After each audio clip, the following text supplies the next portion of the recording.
Quisiera que nos fijáramos en esta última meditación de los ejercicios en la figura de San Francisco de Asís, pero fijándonos en su fe. Como en el caso de la Virgen y como en el caso de cualquiera, es muy difícil, salvo que lo tuviéramos explicitado por el propio personaje, saber cómo era esa fe. Entre otras cosas porque la fe es una actitud del alma que, por lo tanto, es muy íntima y no es fácil poder describirla y conocerla. Pero por aquellas cosas que sabemos de su vida, algo podemos intuir. Me gustaría fijarme en tres aspectos, o la fe de San Francisco hacia tres vertientes distintas. Primero, hacia Dios. Yo la veo como una fe muy sencilla, de un hombre sencillo, nada complicado, que no perdía el tiempo en elucubraciones, en buscarle esos 5 pies al gato que hace que se complique uno la vida, tenga la cabeza caliente, llena de teorías raras y abstractas y las manos vacías de buenas obras. Era un hombre que insistía una y otra vez en vivir el Evangelio al pie de la letra. Esta era una de sus características, vivir el Evangelio al pie de la letra. No estar buscando interpretaciones que al final lo único que se persigue con ellas es no hacer aquello que es evidente que hay que hacer, buscar justificaciones para tener la conciencia tranquila mientras que uno hace lo que le da la gana. San Francisco insistía en vivir el Evangelio tal cual el Evangelio lo dice. Eso le llevó, por supuesto, a esa vida radical de la pobreza. Por tanto, hacia Dios, San Francisco mantuvo la fe de los sencillos, la fe del pueblo de Dios, de alguna manera la fe de María. Creo que lo que he dicho sobre la fe de la Virgen, la confianza y el respeto, es decir, el abandono y a la vez tratar al Señor como al Señor y no como al criado, eso vale para la fe de San Francisco con respecto a Dios. Abandono en Dios, confianza en la divina providencia y respeto a Dios y a las cosas y a las personas de Dios. Primer punto. Segundo punto podría ser su mirada hacia los que le rodeaban. Y también ahí vale la mirada de María, esa mirada que iba más allá de las apariencias para descubrir en cualquiera que sufría las huellas de Cristo crucificado. San Francisco que besa al leproso, que está al lado del que sufre siempre, que es un modelo de asistencia al necesitado, no fue un humanista en ese sentido de alguien que hace las cosas por meros motivos humanos. Era un hombre lleno de fe que hacía las cosas por amor a Dios, por ti, Jesús, por agradecimiento a Dios, por amor a Dios. San Francisco atendió a la gente según él, por supuesto, podía, porque su beso al leproso, su ayuda a las personas necesitadas eran limitadas, no pudo resolver todos los problemas del mundo porque no estaba al alcance de su mano. Hizo lo que pudo, todo lo que pudo, y lo hizo por amor a Dios. Pero a la vez aquí hay otro ingrediente que a veces se olvida. San Francisco no fue solo alguien que estuvo al lado de los pobres, sino que él abrazó la pobreza, que es no solo complementario, sino previo. Es decir, su amor a la pobreza es lo que le lleva a estar al lado de los pobres. Hay un estilo de vida pobre y no solo un estilo de vida caritativo. Yo puedo estar al lado de los pobres y vivir con lujo, es decir, puedo dar limosna, pero mi vida no ser una vida pobre. San Francisco, con la mirada de fe que tenía, que iba más allá de la percepción física de las cosas, supo ver en el estilo de vida pobre una imitación de Cristo pobre y crucificado. Para San Francisco, por lo tanto, su fe en Cristo, su visión de Cristo no solo le llevaba a estar ayudando a los pobres, sino que también le llevaba a llevar una vida pobre. Tenemos que distinguir entre una vida pobre y una vida mísera. Hablando con nuestros hermanos africanos, lo que ellos tienen en su realidad no es pobreza, sino miseria.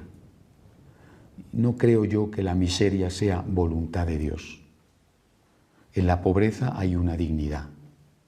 En la miseria hay unas carencias de lo imprescindible que te impiden vivir la vida con esa dignidad. Cuando nosotros hablamos de pobreza, hablamos de austeridad de vida, pero precisamente porque queremos ayudar a los pobres intentamos sacarles de la miseria. De lo contrario, les dejaríamos que vivieran allí en la miseria y diríamos, viviendo nosotros bien, diríamos, qué suerte tienes, vaya hipocresía, ¿verdad? San Francisco vivió la pobreza, pero tenía al menos un mendrugo de pan que comer, que conseguía mendigando, pero que tenía. No vivió con ningún tipo de lujo e incluso renunció a ellos, a los que tenía por su casa paterna. Pero vivía con dignidad. Y así, después, sus compañeros o las religiosas clarisas, junto con Santa Clara a la cabeza. Para San Francisco, la pobreza era una presencia de Dios, pero no la miseria. ¿Cómo tenemos que aplicar esto nosotros? Tenemos que saber ver, primero, en el pobre a Cristo crucificado, pero también tenemos que saber ver en la pobreza, no en la miseria, en la pobreza, o dicho de otra forma, en la austeridad, tenemos que saber ver un camino para encontrarnos con Dios. Cuando tenemos dificultades económicas, que a veces esas dificultades nos vienen de la mano de la generosidad, no tenemos que ver eso como un castigo o como una desgracia, sino como una ocasión de unirnos a Cristo y a Cristo crucificado. Y del mismo modo, cuando esas dificultades aparentemente nos limitan en la misión, si fuéramos más ricos, si tuviéramos más dinero, quizá podríamos hacer una televisión mejor en más idiomas, quizá podríamos hacer unas campañas publicitarias para defender a Cristo, a la Iglesia. Si tuviéramos más dinero, si fuéramos más ricos, a lo mejor si tuviéramos más dinero y fuéramos más ricos, pondríamos nuestra confianza en el dinero.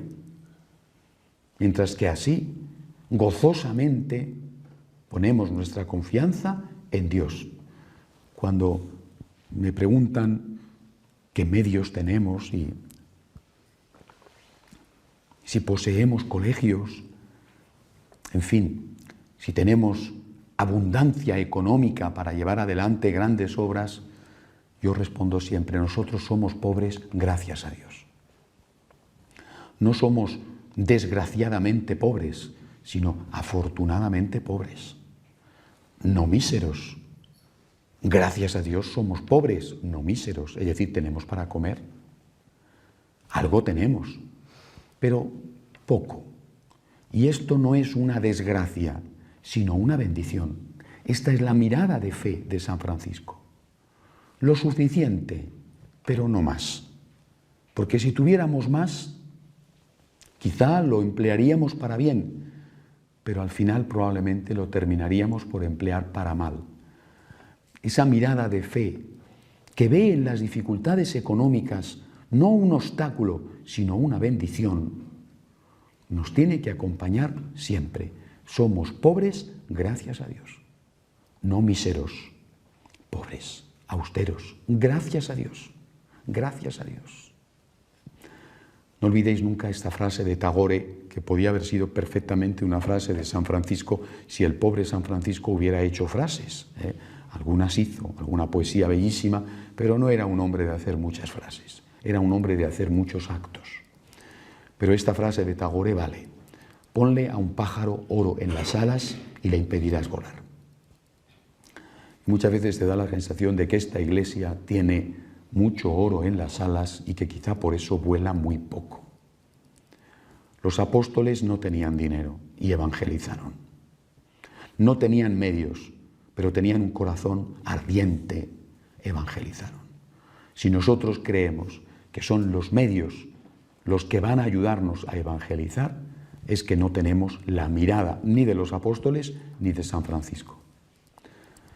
Y junto a esto, con esta misma mirada con la que miramos la carencia no total, que sería miseria, pero sí abundante carencia, que es la pobreza de medios materiales, tenemos que saber mirar también las dificultades de la vida. Esas dificultades, las enfermedades, las persecuciones, los problemas variadísimos, esas dificultades no son una desgracia, sino una bendición. Son un medio que Dios permite, lo decía la encíclica en ese penúltimo punto precioso, son un medio que Dios permite para nuestra purificación y también para nuestro testimonio, para que podamos ofrecer algo al Señor para los nuestros, ser corredentores, pero también para que demos testimonio de cómo sufre un cristiano y de cómo un cristiano unido a Dios es capaz de sonreír y de cambiar una lágrima por una palabra de paz. San Francisco fue aquel que en el monte Auvernia le dijo a Dios: quiero amar como tú y sufrir como tú. Y después vinieron las llagas. Y nosotros tenemos que ser capaces, aunque sea con la boca chica, porque con la boca grande tendrá un temor tremendo, tenemos que ser capaces de decir amar como tú y sufrir como tú. No solamente por ti, sino también contigo, unido a ti. Por lo tanto, tener esta fe que ve en los problemas una oportunidad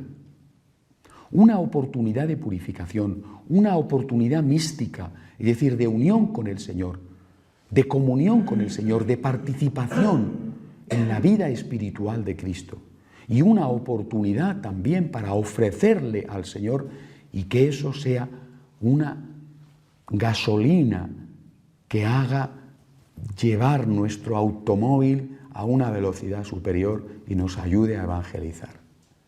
A lo mejor no tenemos dinero, no tenemos recursos, avanzamos pobre y humildemente, pero si tenemos el corazón ardiente, el celo misionero, y si tenemos el ofrecimiento todos los días en la Santa Misa de nuestros sufrimientos, eso será lo que toque el corazón de la gente. Una iglesia que confía en sus riquezas, en la política, en los contactos, en el poder, en las influencias o en los planes pastorales, en los documentos, que son cosas que pueden ser útiles, pero que no confía en la cruz, en el abandono en Dios, en el valor de la pobreza. Esa iglesia no va a dar frutos. Me parece que el Papa Francisco está ayudándonos a recordar eso esencial, desde la elección de su nombre, poniendo a San Francisco de Asís como modelo, su propio comportamiento y sus palabras nos invitan a tener esta mirada de fe. Soy pobre, gracias a Dios. Sufro, gracias a Dios. Ese sufrimiento, justificado o injustificado, ganado a pulso por mis pecados o que no tiene nada que ver con lo que yo haya podido hacer, pero ese sufrimiento es purificador y es fértil. Ese sufrimiento puede ayudar a la evangelización más que cualquier argumento o que cualquier medio de comunicación que yo pueda tener. Si no tenemos esta mirada de fe, y esto solo la fe te permite descubrirlo, al final somos unos paganos o unos ateos que pretenden hacer avanzar el reino de Dios con una metodología que no es la del reino de Dios. ¿Cuántas veces vemos en personas que no han sido desde un punto de vista humano, prácticamente nada, y sin embargo vemos en ellos una fecundidad misionera extraordinaria. Qué bien hizo, ha hecho y sigue haciendo a la Iglesia una mujer como Teresita de Lisieux, que entró siendo una adolescente en un monasterio de clausura, que no salió de su pequeño monasterio de Lisieux nunca, que murió enferma, jovencita, que escribió por orden de su confesor un diario sin ninguna pretensión literaria en las formas ni en la publicidad del mismo, y que sin embargo es la patrona de las misiones, y que cuando lees ese diario, millones y millones de personas han encendido su alma. No es humano, no es lógico. Con un razonamiento humano eso no se justifica. Santa Teresita no se movió de un lado a otro, se consumió detrás de las paredes de un humilde monasterio de clausura carmelita, y sin embargo su fuego llenó el mundo y lo sigue llenando. Y esto, repito, es un ejemplo. San Francisco, pobre y humilde, hizo muchísimo más que otros con grandes medios. El pobre y humilde hace más que si hubiera sido rico y poderoso. Y nuestro Señor, que podía haber elegido nacer en el palacio del emperador en Roma, que podía haber elegido tener a sus órdenes las mejores cohortes y centurias y legiones, que podía haber elegido ser el más rico del universo, eligió nacer en una cueva, eligió ser pobre entre los pobres, morir pobre, porque hay otra pedagogía, otra metodología, otra visión. Esta visión la tuvo San Francisco y no la tenemos que olvidar. ¿Cuántas veces os he dicho? Tengo un problema, tengo un tesoro. Vivamos así, con esta fe. Tengo un problema, tengo un tesoro. No tengo un problema, tengo una desgracia. Soy pobre, qué penita me doy a mí mismo. Estoy enfermo, no puedo hacer nada. Esta es la mirada humana, no la mirada divina. Tengo un problema, tengo un tesoro. Este problema, que será carencia de medios, que será pecado incluso, que será enfermedad, que será una situación económica inestable. Este problema yo lo puedo transformar con la gracia de Dios en un tesoro. El problema en sí mismo no es nada, pero con la gracia de Dios puede convertirse en un tesoro. Me purifica. Lo ofrezco en la misa. Es combustible misionero. Me ayuda a poner mi confianza en Dios y no poner mi confianza en las cosas de este mundo. Esta es una mirada de fe de San Francisco que nosotros tenemos que tener y que yo, os lo aseguro, intento tenerla todos los días. Porque faltándome tanto como me falta en todos los aspectos para poder evangelizar, corro el riesgo de creer que las cosas son necesarias. Lo que de verdad es necesario es unirse al Señor, dejarse consumir en el sagrario, ofrecerle la vida entera, lo bueno y lo malo, a Dios. Eso es lo que de verdad es necesario. Lo otro Dios proveerá. Quisiera tener un jet privado que me permitiera ir de un lado a otro del mundo con más rapidez. Si hubiera una máquina que me permitiera estar un minuto después en el otro continente, la tendría. Bueno, viajo en turista y paso muy malas noches en los aviones y tengo que hacer horas y horas en los coches, pero gracias a Dios tengo para un billete de avión o para la gasolina de un automóvil. Y lo que importa no es ni siquiera si viajo aunque sea en turista o si me muevo aunque sea en un automóvil. Lo que importa es cómo está mi corazón enamorado de Cristo. Porque si mi corazón no está enamorado de Cristo, si no tengo pasión por el Señor, aunque llegara a 1000 lugares, no tendría nada que decir en ninguno de esos 1000 sitios. Y llegando a uno solo, al final, si mi corazón está ardiente, eso toca el corazón de aquellos que se ponen en contacto conmigo. Y eso es lo que vale. Vivamos con esta mirada de fe, nuestros problemas, nuestras limitaciones y nuestras carencias son voluntad de Dios. Son una oportunidad para unirnos a Dios, para fructificar, evangelizando, para que el Señor pueda hacernos totalmente suyos. Eso fue lo que hizo San Francisco.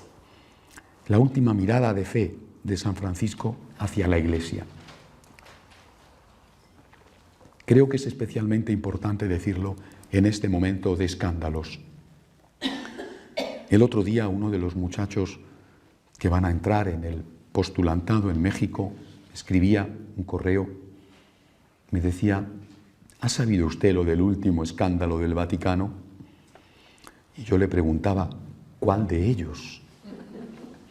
Porque estando aquí haciendo ejercicios espirituales, igual ha habido alguno nuevo que no me he enterado, ¿no? Estamos como estamos, que llevamos ya una larga racha que salimos a escándalo diario. ¡Qué barbaridad! ¿No?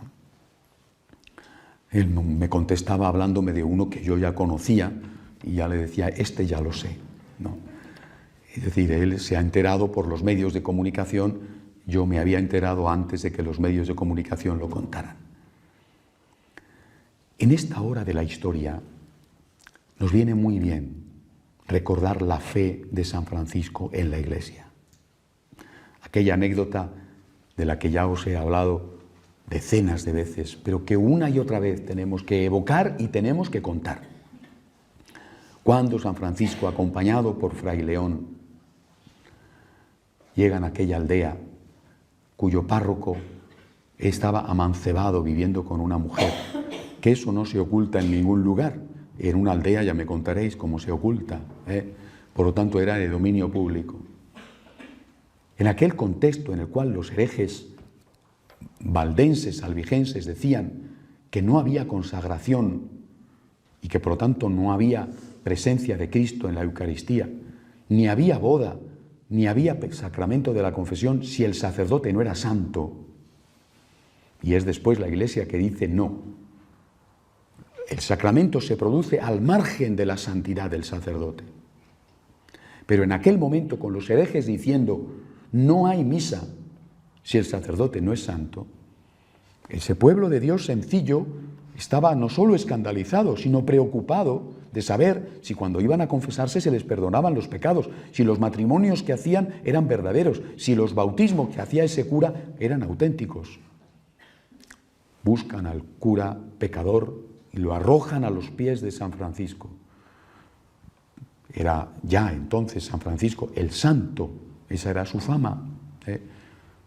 Probablemente ya había recibido las llagas y las llevaba cubiertas con unos humildes trapos que Fray León, con tanto amor, que fue seguramente la persona que más le quiso, con tanto amor Fray León cambiaba todas las noches y lavaba para que hubiera un mínimo de higiene y no se le infectaran las heridas sangrantes.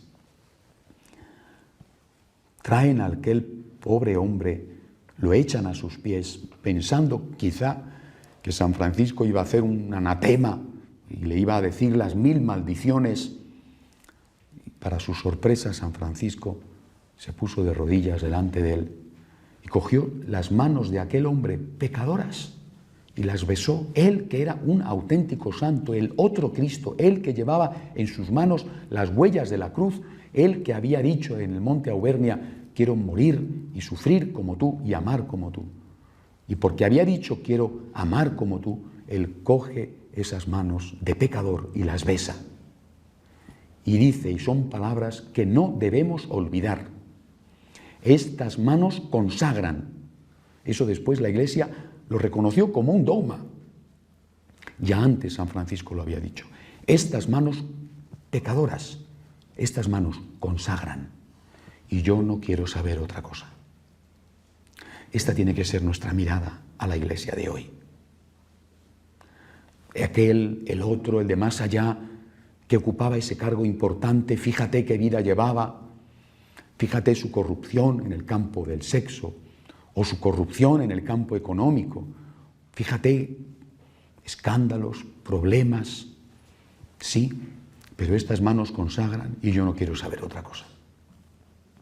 Esta tiene que ser nuestra mirada de fe en este momento.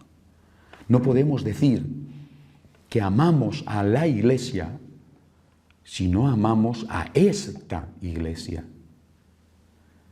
Y cuando el Señor le da a San Francisco su primera orden, su primera misión, esa primera misión está relacionada directamente con la Iglesia. No le dice, ve y cura a los leprosos, que fíjate, pobrecitos, que abandonados están. Ni siquiera le dice, ve y vende todo lo que tienes y dáselo a los pobres y luego sígueme, como le dijo en su momento al joven rico. No le dice nada de esto. Le dice, repara mi casa. Pero no le dice, márchate de mi casa que está que se cae a pedazos, y funda tú, con unos cuantos elegidos, una casa nueva. Haz tú una iglesia nueva. Le dice, repara mi casa. Y si te caen los cascotes encima, que te caigan. Pero tú te quedas dentro de esta casa. Porque esta es mi casa. Está que amenaza ruina, Y San Francisco lo veía, no negaba la realidad. No miraba hacia otro lado. No prefería no enterarse para no sufrir. No. Veía las grietas. Si no las hubiera visto, no las hubiera podido restañar. Tenía un ojo para ver la realidad, aunque esa realidad le golpeara. Y hubiera sido mejor no enterarse, porque cuanto menos sabes, menos sufres. Pero si menos sabes, no podrás curar. Repara mi casa que, como ves, amenaza ruina. La misión de San Francisco es una misión eclesial. La pobreza va a ser la forma de reparar la casa. Y el servicio al pobre va a ser la consecuencia de descubrir en él a Cristo crucificado. Pero la misión de San Francisco es una misión eclesial. Repara mi casa. Obedece al Papa, al margen de quién sea el Papa. Ama a los sacerdotes, al margen de cómo son los sacerdotes. Por supuesto, no es que vayas a ir ingenuamente a aceptar lo que te digan si no es lo que enseña Jesucristo. Pero repito, al margen de su comportamiento, esas manos consagran. Esto no lo podemos perder de vista nunca. Es nuestra misión y es nuestra mirada de fe hacia la Iglesia. No solamente vemos, por lo tanto, con los ojos de Francisco al Señor, o con los ojos de Francisco a los pobres, o con los ojos de Francisco a la pobreza, sino que también vemos con los ojos de Francisco a la Iglesia. Y esta fue la primera misión que Cristo le encargó, la primera, por lo tanto, la más importante y la más urgente. En esta hora de la historia, nosotros, franciscanos de María, estamos llamados a tener esta visión, esta mirada de fe. Vemos cómo no verlo. Vemos y nos duele. Sí, es verdad. Pero no nos vamos. Al contrario, nos quedamos y besamos esas manos. Y entre otras cosas, además, también vemos nuestras propias grietas, porque siendo nosotros también parte de la Iglesia, descubrimos que no somos perfectos y que también nosotros somos pecadores, que afeamos a la Iglesia con nuestros pecados.